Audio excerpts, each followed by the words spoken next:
tunaomba kura kwa ajili ya chama chetu, Chama cha Mapinduzi, kwa ajili ya Mheshimiwa Rais Dr. Samia Suluhu Hassan, lakini Mheshimiwa Alan Mvano, mbunge wetu mtarajiwa wa jimbo la Kakonko, lakini na madiwani wote wa Chama cha Mapinduzi kwa wilaya yetu ya Kakonko. Niwaambie tu wananchi kwamba uchaguzi upo tarehe 29 mwezi wa 10. Na uchaguzi huu tunasema ni kutiki na kutiki na kutiki. Kwa maana zipo tiki tatu. Tiki ya Mheshimiwa Rais, tiki ya Mheshimiwa mbunge na tiki ya waheshimiwa madiwani wa Chama cha Mapinduzi.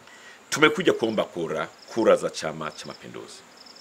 Lakini ni vema tutambue kwamba tunaye Rais Dr. Samia Suluhu Hassan ambaye hivi sasa nimetaja shughuli ambazo amezifanya kwenye wilaya yetu. Pamoja na kwamba nimetaja sana kwa sababu ya muda, kwa sababu ya kwa uchache wake.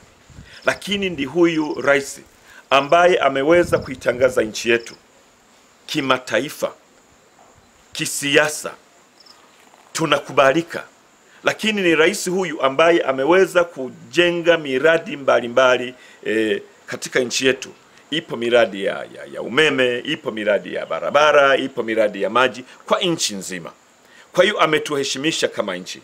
Kwa hiyo niwaombe, na ndio maana na washawishi, tarehe 29 twende tumchague ili aweze kuendeleza yale yote ambayo anaendelea kuyafanya kwa ajili ya nchi yetu.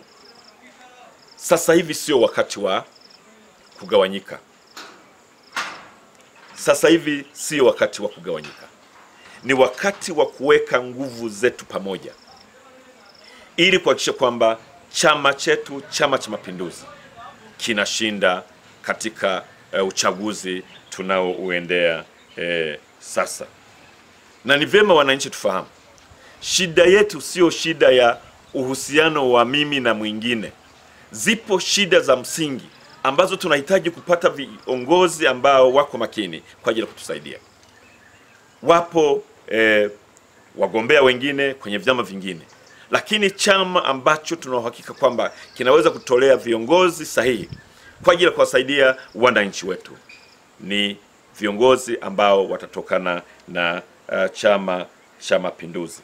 Tushikamane pamoja ili kuhakikisha kwamba Dr. Samia Suluhu Hassan anashinda, Alan Mvano anashinda, madiwani wa Chama cha Mapinduzi kwa wilaya yetu ya Kakonko wanashinda, ili kwa pamoja tuweze kuunganisha nguvu zile na hatimaye waweze kututendea yale ambayo tunayatamani sana waweze kutufanyia kwenye wilaya yetu. Kwa hiyo niombe sana wananchi wenzangu, tushikamane, tuweke nguvu pamoja, tukipende chama chetu, Chama cha Mapinduzi, hasa ikizingatiwa wananchi wa Kakonko ni wamoja, ni wachapakazi.